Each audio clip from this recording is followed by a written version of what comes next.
Hi, welcome back. This is the first video of the series of construction videos, and it's about putting together the wheels and axles to make a rolling platform for our car. So it's the first place to start. So let's have a look at the components and the way we're going to put our kit together to produce this rolling platform.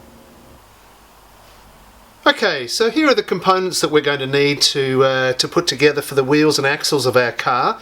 And you'll notice that there's two extra things we've included, which is this square block of wood and a round dowel. Now in our kits we have the components for each kit, but for every 4 or 5 kits we put in a wooden block set. And we use these wooden blocks here to help put the car together, or put the wheels and axles together. So let's start this process.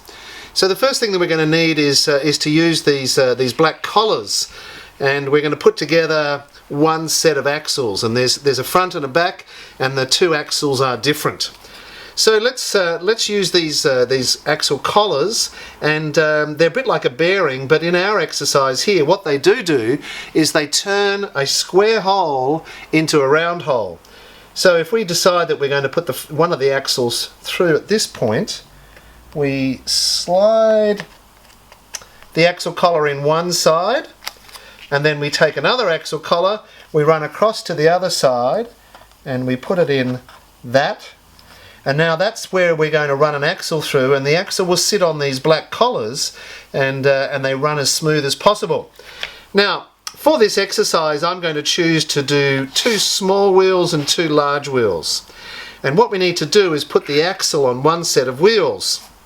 So the way we do this is we're using our fiberglass axles, and rather than pushing on the end and perhaps hurting our fingers, what we're going to use is this dowel, and the dowel has a hole in one end of it, and if we put that over the end of the axle, we can then push easily the axle into one of the wheels. So let's line it up here with one of these small wheels, and I've got my hand on the fiberglass rod here, or the axle, and I'm going to push it firmly into that wheel. Now what we're going to do is we're going to slide the axle through where we placed our collars. So I'm putting it in one end here, and then we're carefully sliding the axle through, and then when we get to the other side, you just got to slide it carefully through so we don't push the collar out. Now that we've got it through all the way, we can line it up with the other small wheel, and then we can push onto that wheel nice and firmly, and then we end up now with 2 wheels that are going to work and run as smooth as possible. Okay, so now we've done our front wheels. What we're going to do now is do the same for the other axle, but we're going to incorporate the 2 gears, the spur gears, so that we can drive that axle to make our car go. So the same thing again, we pick up our axle collars, we place them at some point in the side of the core flute, follow it to the other side, and we place it on the other side. And now what we need to do is use both blocks to set up the next axle. Now these axles need to stick very firmly with the spur gears, so sometimes it's quite hard to push them through these spur gears.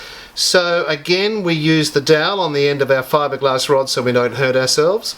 We place the first spur gear, which is the small one, onto the block, line it up with the block, whoops, and sometimes we need to get our shoulder behind this so we can push it through the small block, and when we do that it then protrudes out the end of this first spur gear, which allows us to put the second gear, and we can line it up now because it's sticking out of the side. So we line it up with the second gear, and then use our shoulder again, and we push firmly straight down so that it comes out again of both of those gears. And of course we want to now place that onto the wheel. So again it's sticking out through the end of the 2 spur gears. We can line it up with the wheel, and this time we need to push nice and firmly all the way into the large wheel, and then we can slide our axle through the core flute and the 2 collars coming out the other side, line it up with the extra gear, and then we can push firmly onto that, And now we have the other axle set up and it's running nice and smoothly on those two collars. And now we've created our rolling platform ready for the next stage, which is the wiring of our car.